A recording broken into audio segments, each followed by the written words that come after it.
Hello, and welcome to this video presentation. My name is Paul Brett. I'm a Senior Software Support Analyst supporting the Transformation Extender product from IBM. The topic for this video is deploying the ITX REST API to OpenLiberty. Feel free to reach out to me on popular social media channels at Paul Brett IBM. In this practical demonstration, I will show you how to extract the OpenLiberty package. I will then create the default server, install and configure the adminCenter. Once that is done, I will start OpenLiberty and see the adminCenter pages with 0 apps deployed. I will then attempt to extract and deploy the WAR content. There will be an error about schema location. I will edit the deployed files and get rid of that error, and then there will be another error about environment variable not set. I will edit the .env file, and then that error will be gone, and the REST API will then be deployed correctly. I will show you the ITX API status page, the Swagger page, and the endpoints page. Finally, I will execute a map to upper using the ITX REST API with a curl command. I'm going to start this demonstration on this machine, where you see I have the Explorer window open showing the downloads directory. I have OpenLiberty kernel.zip. I'm going to extract that using 7-zip to this directory. This creates a WLP folder, which I shall go in and then into the bin directory. I want to drag in a couple of scripts that's going to make my life easier. One of those is get adminCenter, and the other one is setenv. The exact commands in these scripts are shown in the notes section of this video. So now I'm going to fire up a command prompt at this location, and the first thing I'm going to do is run the setenv command, which basically adds my Java bin directory from my ITX 10.1.1 installation to the front of the path. Next, we're going to get the admin console software. Now that that component has been downloaded and installed, the next step is to create the default server.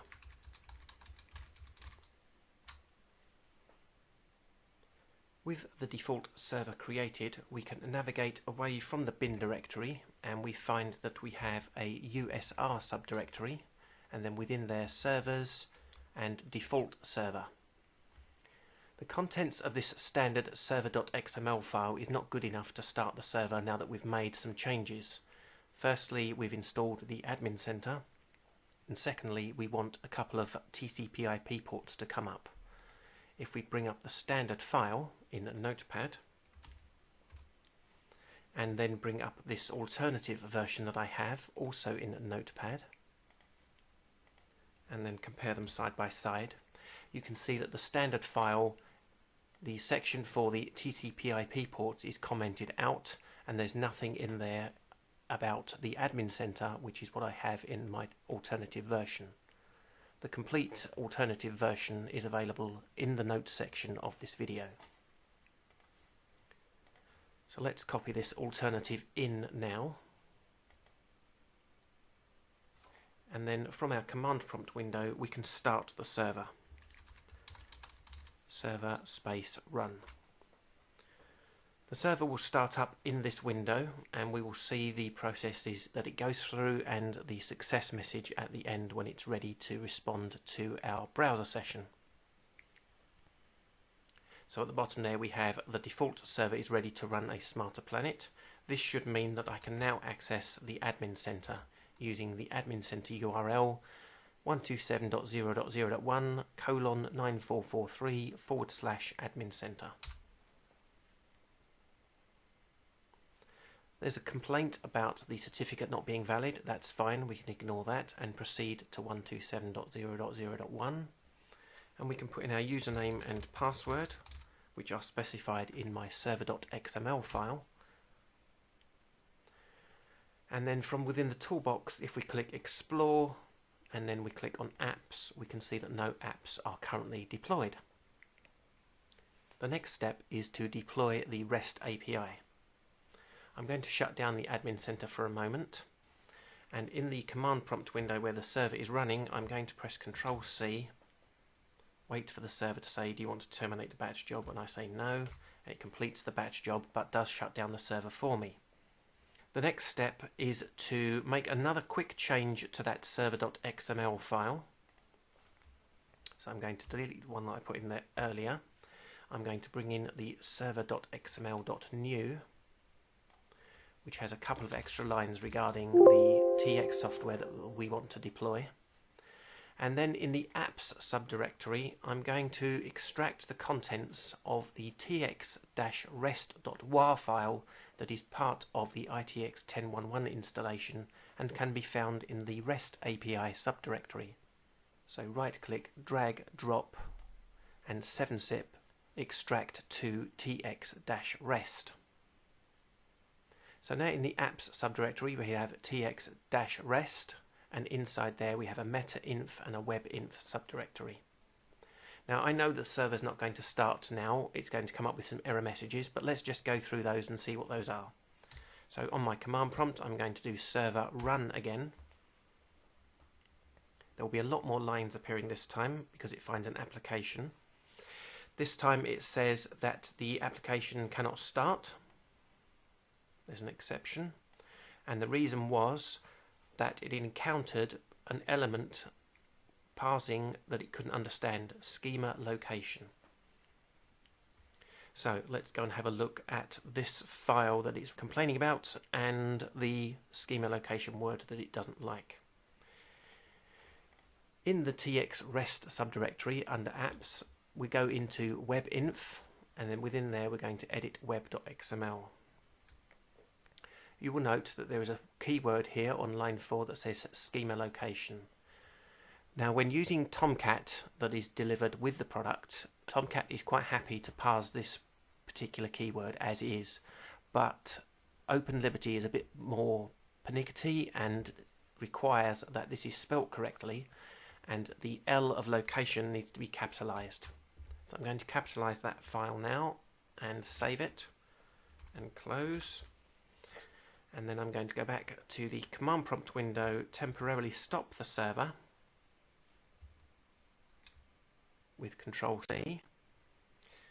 Not going to terminate the batch job, I'm going to let it finish. The server is shut down. I'm going to run the server again, and this time there's going to be another error. It's going to get past the first error. There's going to be a few warnings about jar files not being there, but then we're going to get another error come up.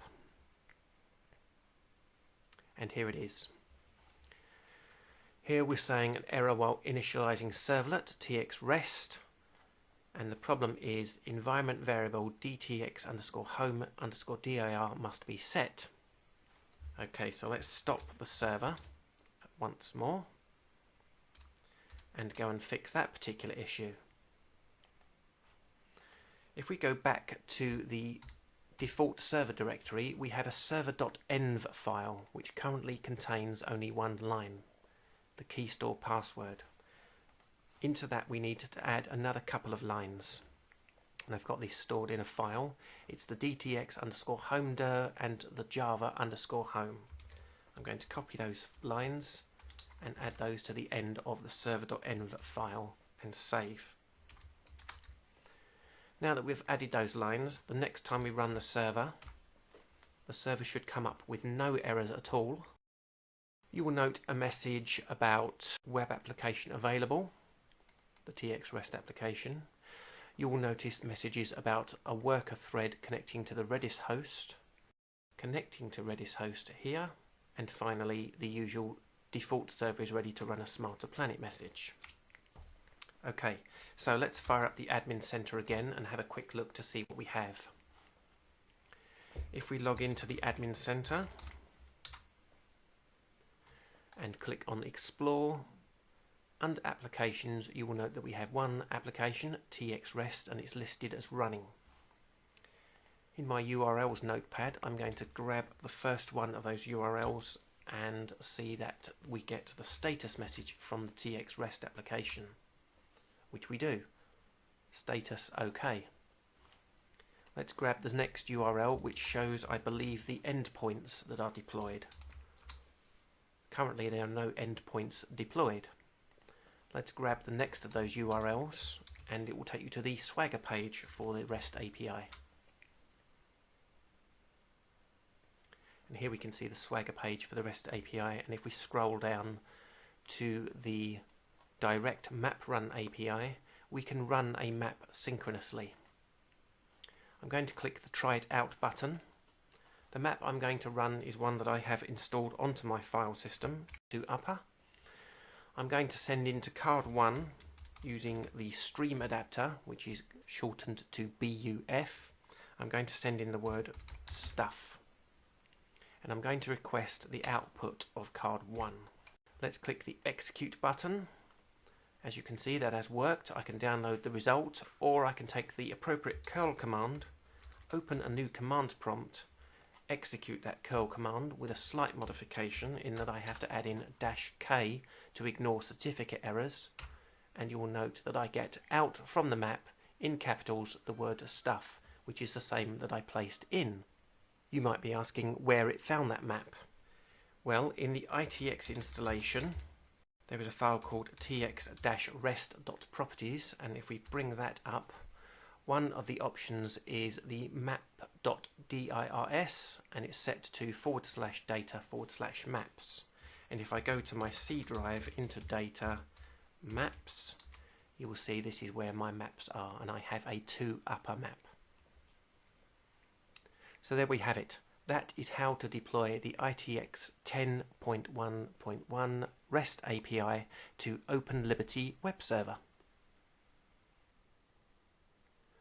I want to thank you for taking the time to watch my video presentation today. If you found the content interesting and informative, please hit that like button and maybe leave a comment. Consider subscribing to my YouTube channel, as I release content such as this on a regular basis. Feel free to reach out to me on popular social media channels at Paul Brett IBM. Thank you.